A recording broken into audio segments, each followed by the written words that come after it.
vahoaka rehetra amin'ny anaran'i Jesosy tafombona indray amin'ny ety alatsinainy 10 volana martsa ity ry havana. Ndeha isika idera sy hanome voninahitra an'Andriamanitra amin'ny famakiana ny salamy 520 andininy voalohany hatramin'ny 7. Salamy 520 andininy voalohany hatramin'ny 7. Mitsangana ary hanome voninahitra an'Andriamanitra isika. Hoy ny mpanao salamo amin'ny anaran'ny Tompo: aminao Jehova ô no anandratako ny fanahiko, Andriamanitra ianao no hitokiko, aoka tsy homenatra aho, aoka tsy hifalian'ny fahavaloko aho, eny tsy hisy homenatra izay rehetra miandry anao, fa izay mivadika foana no homenatra. Amen. Hivavaka isika. Aminao tokoa ry Tompo no anandratanay ny fanahinay. Namoanay maraina ianao, nandre ny antsonao izahay dia tonga eto amin'ity tranonao Andriamanitra ity. Mahatsiaro ny tsy fahatanterahanay ka miondrika eo anatrehanao, eo ampototry ny azo fijalian'i Jesosy Kristy, mangataka tokoa ny hanadiovana ho anay amin'ny rany. Ary misaotra anao fa mbola miantso anay koa ianao, andre indray ny teninao, mba ho fifaliana ho anay ny hamaky izany eo ambany fitarian'ny fanahinao masina, mba ho faharesen-dahatra ho anay ny andre ny afatra avy amin'izany, hitombonay amin'ny finoana sy horenanay tsara, ary androsoanay bebe kokoa amin'ny fibebahana.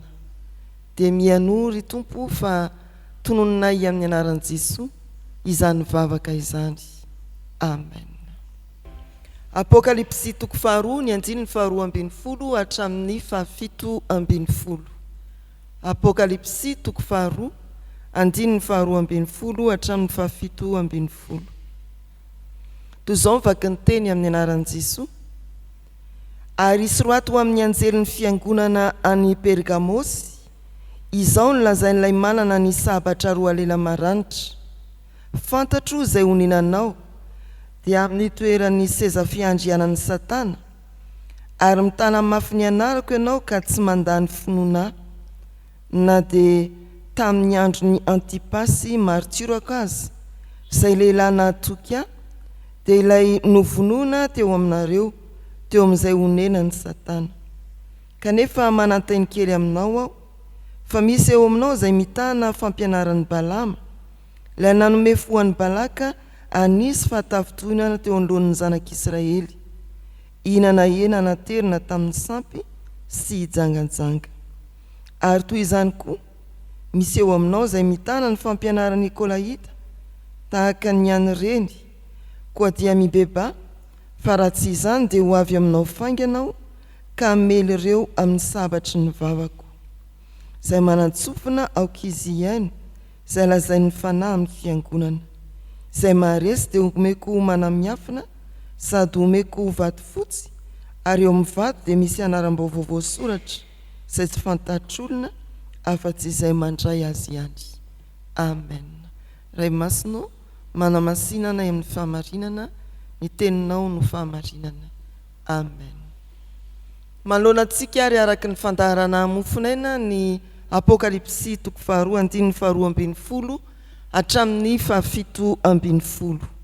Fiantsona ny fiangonana tao Pergamosy mba hibebaka ka hiala amin'ny fanompontsampy sy ny fijangajangana, ary handositra ny fampianaran'ny diso.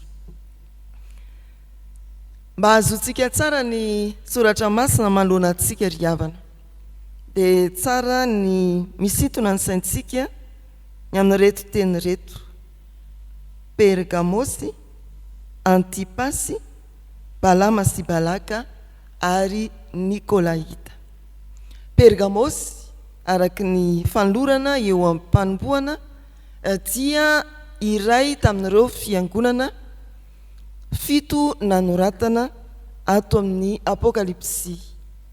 Ireo dia samy fiangonana tany amin'ny faritry Azia Minora, efa naverimberina tamintsika mandrakariva ny hoe Turkia ankehitriny, ary raha mijery ny saritany isika dia miakatra somary avaratra andrefana no misy azy.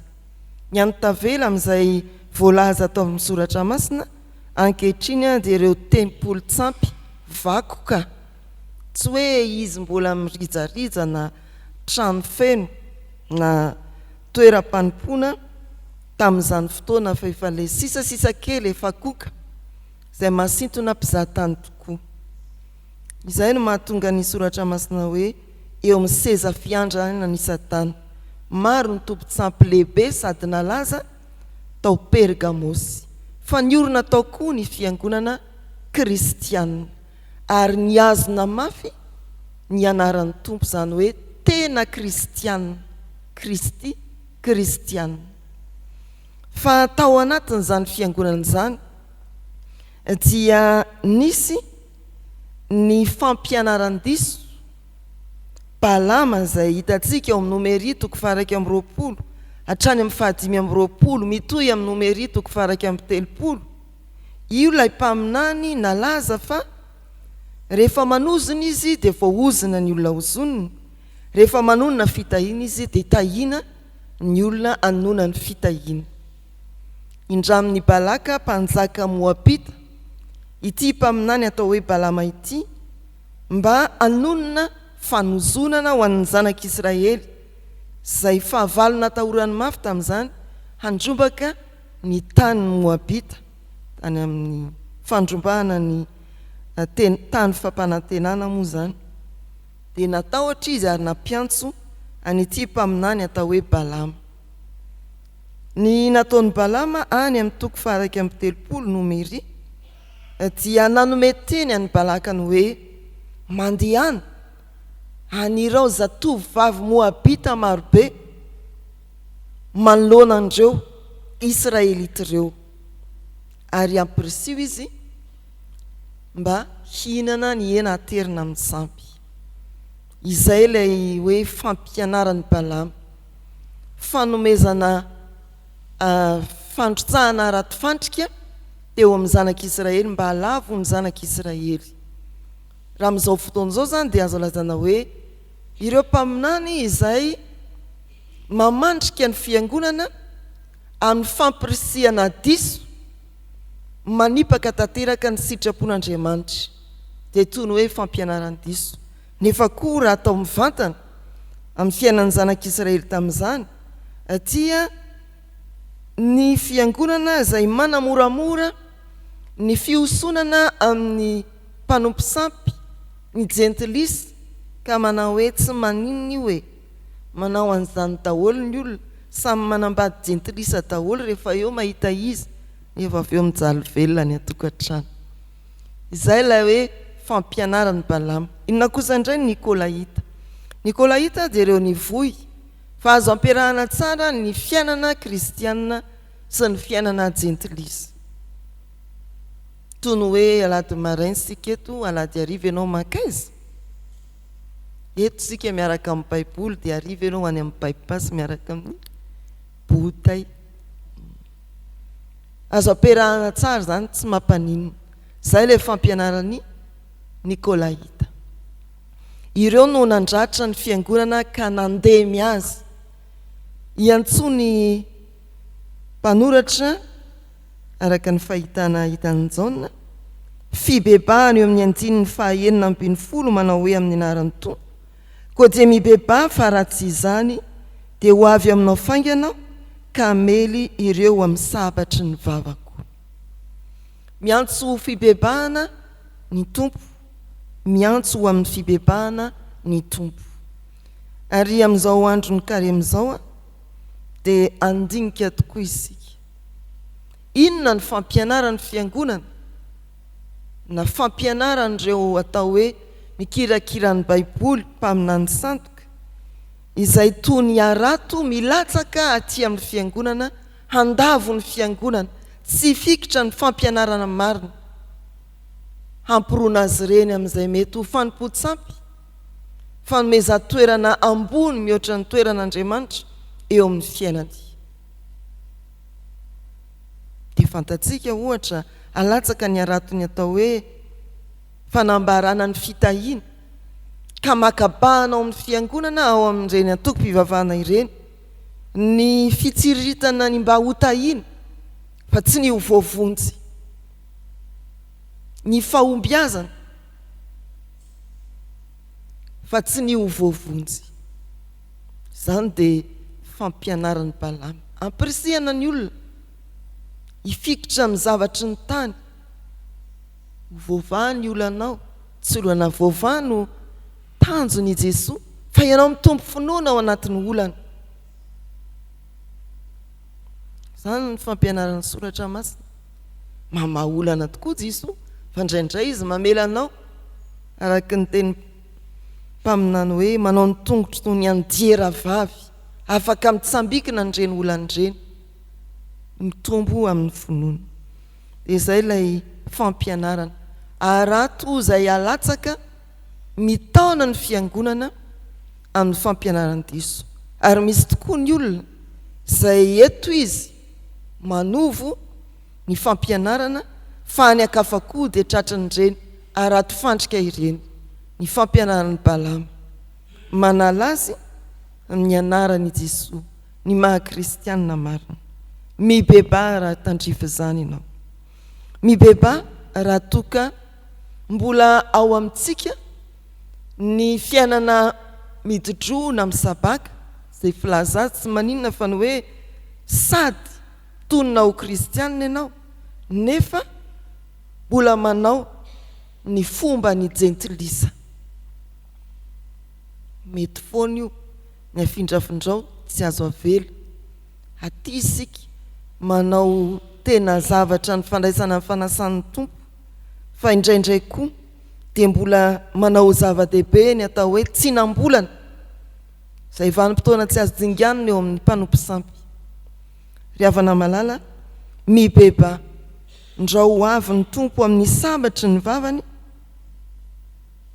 ary tsy ho tanjitsika ny fitsarana. Inona ary ny valon'ny fitsarana? Ery amin'ny andininy 7:10 dia voasoratra ny hoe izay maharesy dia omeko mana miafina sady omeko vato fotsy, ary eo amin'ny vato dia misy anaram-baovao voasoratra izay tsy fantatr'olona afa-izay mandray azy. Ho an'izay mibebaka maharesy mahatratra ny farany dia omen'ny tompo mana miafina sy vato fotsy misy anaram-baovao voasoratra. Inona no hevitra zany? Manamiafina mampatsiaro ny famahana ny tompo tany anefitra ny zanak'Israely. Ny manamiafina dia ny famelomany tompo ny fiangonana amin'ny teniny isan'andro mandrakariva. Io no manamiafina ho antsika. Tsy mba manana an'io izao tontolo izao, fa isika omeny an'io manamiafina io. Mbola fahanany ihany, mbola omeny ihany. Ary ny farany omeko vato fotsy voasoratra eo ny anaram-baovao, tsy misy mahafantatra afa-tsy izay mandray azy ihany. Teo amin'ny fitsarana ry havana tamin'ny fotoan'andro, ny olona voamarina teo amin'ny fitsarana dia omena taratasy fanamarinana, vato fotsy misy ny anarany, ilazana hoe voatsara ianao ary voamarina ianao. Tiany tompo ambara zany dia ny hoe raha maharesy ianao tonga tamin'ny fibebahana, naharitra ny velona tamin'ny manamiafina, dia omeny ny tompo valiny fitsarana afaka madiodio, vato fotsy misy anaram-baovao. Hotolorana an'izany taratasy fanamarinana izany ianao, vato moa no fanoratana tamin'ny andron'ny fiangonana, fa amin'izao efa taratasy, indraindray rehefa any anaty milina samihafa any. Dia izay miomana isika fa raha mibebaka marina ary manohy ny fiainam-pibebahana mandra-piavin'ny tompo dia azo taratasy fanamarinana. Ary ianao ihany no avaky ny anaranao, izany hoe manoka an'io famonjen'io, manoka ny loka ny fandresen'io, fa tsy hitambarana ity sertifika ty dia hitambarantsika. Tsia ho anao irery zany. Dia omano ny fonao amin'izao vanim-potoana ny karema izao, mba ho tonga amin'ny fibebahana marina, mba ho kristianina madio fo ianao, hitsena ny Pasika, hiala amin'ny fampianaran'ny Balama, hiala amin'ny fampianaran'ny Nikolaita, ary ho tonga amin'ny fiainan'ny mpandresy, mihinana ny manamiafina, mahazo ny vaty fotsy misy anaram-baovao. Ho an'Andriamanitra ny voninahitra. Amen. Andriamanitra misaotra fa mampahafantatra anay ny zava-miafy ny teninao ao amin'ny Apokalipsy ianao, dia mankasitraka satria nampitandreminao izahay ny amin'ny fampianaran-diso toy ny araty fandrika, apetraka manoloana ny fiangonana, mandrobo azy iraikitra amin'ny zavatry ny tany, ho tonga amin'ny fijangajangana fampirafesana anao Andriamanitra sy ny fitondran-tena tsy mety, mba hialanay koa amin'ny fampianarany Nikolaita izay manamoramora ny fiainana kristiana miaroaro amin'ny fomba ny jentilisa, kanefa tsy izany no izy. Avereno amin'ny soratra masina izahay mba halalanay tsara ny fitsimpianana kristiana dia hivelomanay amin'izany. Avereno aminao Andriamanitra izahay, ialao ny manana ny sabatra roa lela, dia omeo anay ny manamiafina, azonay mivelona amin'ny finoana marina, amin'ny filazantsara madio Jesosy Kristy ilay maty sy nitsangana tamin'ny maty. Anananay fanantenanany amin'ny lokany mpandresy, dia ny taratasy fanamarinana anay eo am-pitsarana mba tsy homenatra izahay. Hiatrika indray ny herinandro vaovao zay ry Tompo Andriamanitray, ianao sy ny fahamarinanao hitarika anay, ianao sy ny fahasoavanao ombanay, ianao sy ny fiadananao anapaka anay manoloana ireo asa maro mbola miandry, ireo fandaharan-desona tsy maintsy hotovozana ny an-tsekoly, ireo fikarakarana samihafa na ao an-tokantrano na any amin'ny birao-mpanjakana sy ny sampandrara isa-tsokajiny.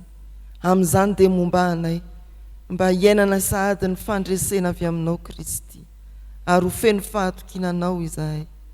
Dia misaotra ny amin'ny efa amalinao ny vavakay ho an'ny firenena, ho an'ny fiangonana manerana ny tany, ho an'ny fiangonan'i Jesosy Kristy eto Madagasikara. Rainay izay ny an-danitra, ho amasinina ane ny anaranao, ho tonga ane ny fanjakanao, atao ane ny sitraponao ety an-tany ho tahaka ny an-danitra. Meo anay an'io izay nasahaza ao anay, ary mamela ny elokay tahaka ny namelanay izay meloka taminay. Aza mitondra anay amin'ny fakapanahy, manafahanay amin'ny ratsy, anao ny fanjakana sy ny hery ary ny voninahitra mandrakizay. Amen. Raiso ny tsodrano izay tonona sy atolotra amin'ny anaran'ny Tompo.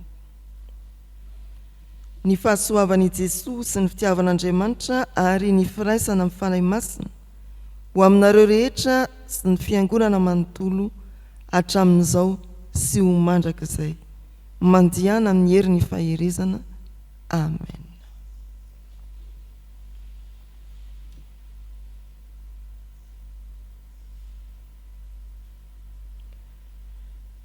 Ho an'Andriamanitra irery ihany ane ny voninahitra, amin'ny anaran'ny Ray sy ny Zanaka ary ny fanahy masina. Amen.